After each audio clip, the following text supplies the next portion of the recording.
Hello, আসসালামু আলাইকুম। আমি মোহাম্মদ অলিউল্লাহ।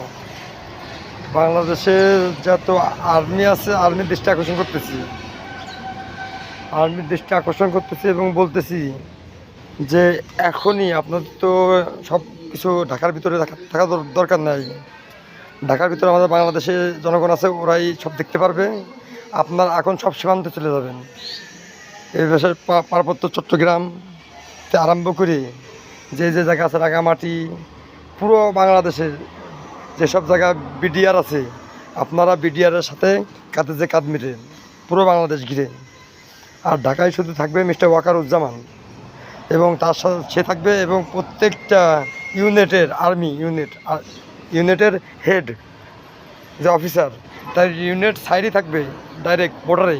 তারপরে হেড থাকবে ঢাকায়, তাকে মিটিংয়ে কথা হবে। ওখানে কিছু সৈনিকের তো কোনো কাজ নাই ঢাকায়, সৈনিকরা যুদ্ধে ওরা রেডি হয়ে থাকবে। যদি ইন্ডিয়া কোনো রকমের এদিক ওদিক করে, তাহলে যুদ্ধ আরম্ভ হয়ে যাবে। কী জন্যে? এখনই আমি কীরকম সরকার, এটা এখনই আরম্ভ হয়ে গেল। ঠিক আছে, দেশের কীরকম সরকার। এবারটা চলে আসি পুলিশের দায়িত্ব ঢাকা। আমার সিকিউরিটির জন্য আর্মি লাগবে না, পুলিশও লাগবে না। পুরো ঢাকায় এবং সব জায়গায় ফুল সিকিউরিটি সিস্টেম থাকুক, জনগণের নিরাপত্তা। বাইরের কোনো প্লেন উপরে উঠবে না, নামবে না, এবং সব জায়গার ফুল সিকিউরিটি চেক করা হবে। প্রত্যেকটা জায়গায় ক্যাম্প হবে, প্রত্যেকটা থানার থেকে প্রত্যেকটা রাস্তায় চেক ক্যাম্প বসবে। হরতাল জারি আজকে রাত 12টার থেকে, এখন থেকেই হরতাল জারি আরম্ভ হবে। কালকে 12টা পর্যন্ত হরতাল থাকবে। এর ভেতরে কোনো মিডিয়া বন্ধ থাকবে না, কোনো নিউজ চ্যানেল বন্ধ থাকবে না, তাহলে যাতায়াত বন্ধ থাকবে মানুষের। সবাই যেন সংবাদ পায়, আপডেট নিউজ পায়। এই নিউজ চ্যানেল মাদারচোদরা, মালিক নিউজ চ্যানেলের, শোনেক তোদের যেসব নিউজ চ্যানেল তোরা ভুয়া নিউজ করেছিস, যেসব মালিক বাইন্দে পিটানো হবে। এই ভিডিও দেখার পর একটা নিউজ চ্যানেল এদিক ওদিক হবে। আর আমার তো কম বেশি লোকেশান সব দেখা হচ্ছে, আমি ওই সব কম বেশি বুঝি। ঠিক 5টার দিক, এখন টাইম কয়টা আমি কয়ে দিচ্ছি, এখন 2:15।